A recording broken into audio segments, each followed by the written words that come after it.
In this video, I'm going to show you how to discover and learn about all the amazing plants that live right in your neighborhood.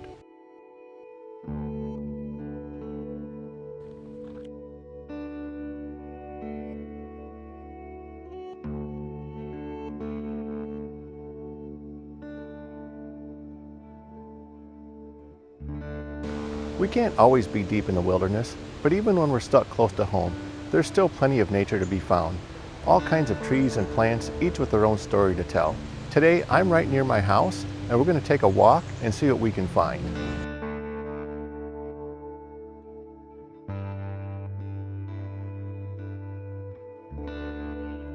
I've hardly even left the sidewalk, and there's already an interesting plant to check out.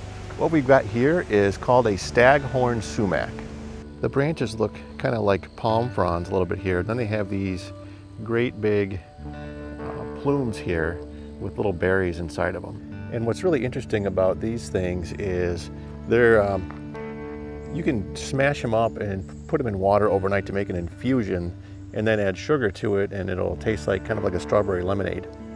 Another cool thing about this is used in some Middle Eastern countries where they'll dry it out and then they'll grind it up and put it into a shaker and shake it on their food, kind of like we use salt and pepper here in the United States. Other notable facts: they are also an excellent source of vitamin C, and you can actually use them to make wine as well. Who knew?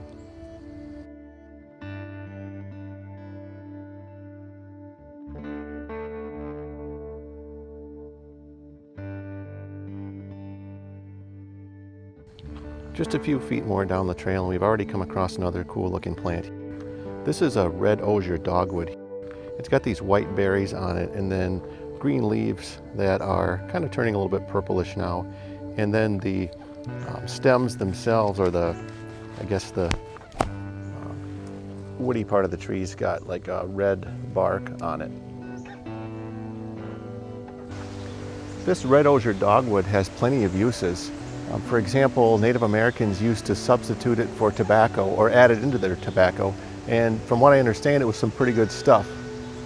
Also, the bark was used to treat various ailments the same way we might use aspirin today. Within the plant stems themselves, the fibers are pretty tough and can be woven together to make rope. In addition, the white berries are edible. Oh, you can see some right here. Although they don't taste very good, from what I understand, and also if you eat too many, they can make you sick, so I think I'm going to pass on that one.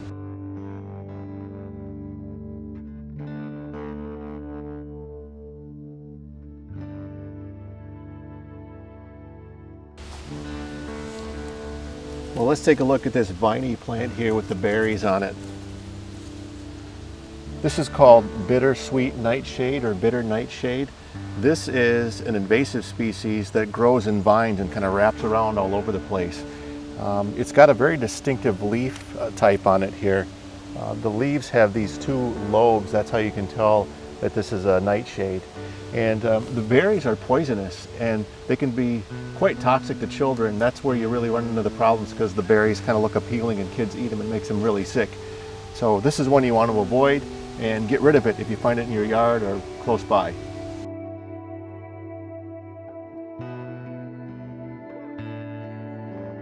As I alluded to in the intro, a lot of these plants do have interesting stories to tell. Bitter nightshade, for example, is something that farmers way back in the medieval times used to weave into kind of like a necklace, and they would hang it around the necks of their livestock that they thought had been cursed with the evil eye. And the nightshade was believed to ward off the curse of the evil eye. And apparently witches back in the day used to be able to give a cow or sheep the evil eye, and it would curse it and it would die. Now in today's world, if somebody had said, hey, I just gave your cow the evil eye and it's going to die, I think we would just call that fake news.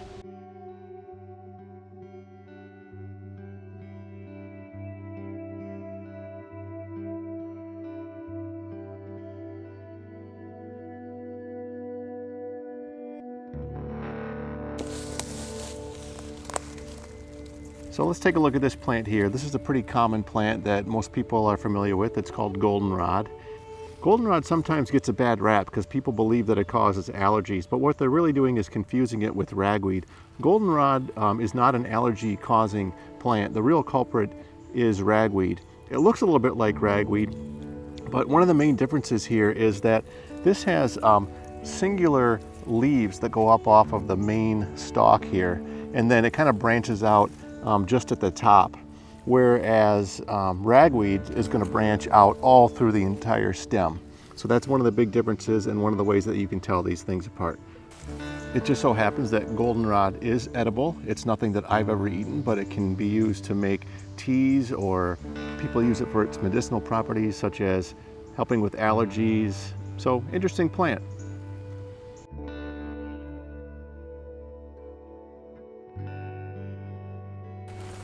So right here is one of my favorite plants. I used to play with these all the time when I was a kid. It's called a touch-me-not or jewelweed. It goes by either name. And one of the cool things about this plant is it's got these little pods on here. And oh, I'm sharing this one with a bumblebee. I better be careful. But you can barely touch these pods, and you just put the lightest pressure on them and they pop open and they help spread the seeds around. Kids absolutely love these things. So if you've got kids and you want to get them interested in nature a little bit, go along in a kind of a wet area and you can find these jewelweeds and have them play with the little seed pods in the fall when they're ripe, and they'll have a good time. This plant got the name jewelweed because of how it looks underwater. As I'm dipping it in the water, you can see a bit of shimmering on the surface of the leaf. I've not yet found a practical use for this feature, but it's fun to show kids. One of the really neat things about this plant is that it has some really important medicinal properties, and that is that it acts as a counteracting agent or an antidote of sorts to poison ivy. So if you get in poison ivy and you know you got in it, you can actually take the leaves and the stems and crush them up, and there's liquid inside, and you can spread that on the area that got the poison ivy. And also, if you already have poison ivy and it's starting to manifest itself in itching and blisters, you can do the same thing. And the sap that's in here, or the liquids within this plant, helps break down that resin in the poison ivy, and it'll shorten the period of time that you're in pain and agony by quite a bit. I've had poison ivy a couple times in my life, and it is not fun. So if you have it and you have some of this jewelweed nearby, you can use this to help solve that problem.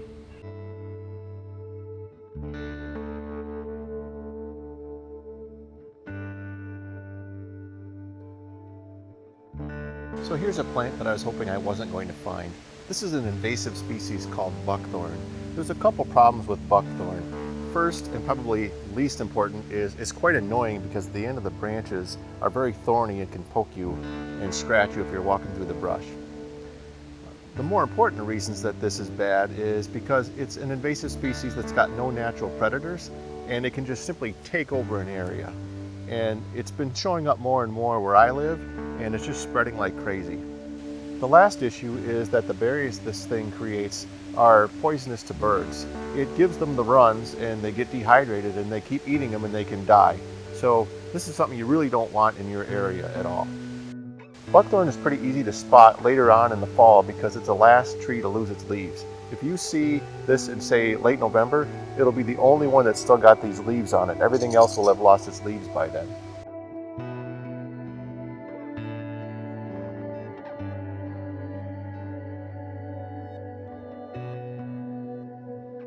This tree here is called Cramp Bork, and as the name would imply, the bark is used to treat muscle cramps and stomach cramps. This one is actually still in use medicinally today. In addition to treating muscle cramps, it's also said to help people relax. And it's high in antioxidants, which can help prevent or reduce cellular damage. Seeing that Cramp Bork is still used today, I decided to check it out on eBay and see what it's selling for. And to my surprise, I found that it's going for somewhere between 30 and 40 bucks a pound. Now, I'm sure you'd have to harvest quite a bit of bark and dry it out to have that much, but hey, that's even twice the cost of a tenderloin steak.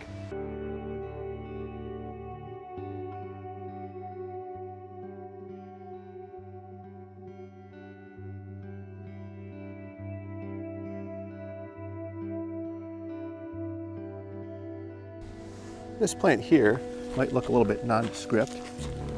It's got some serrated leaves on it, looks pretty plain.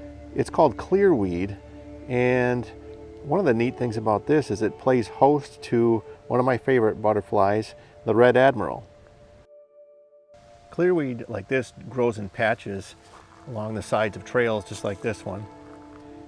One of the interesting things about clearweed, much like many plants, Native Americans used it for medicinal purposes. This was used to treat itching and sinus problems.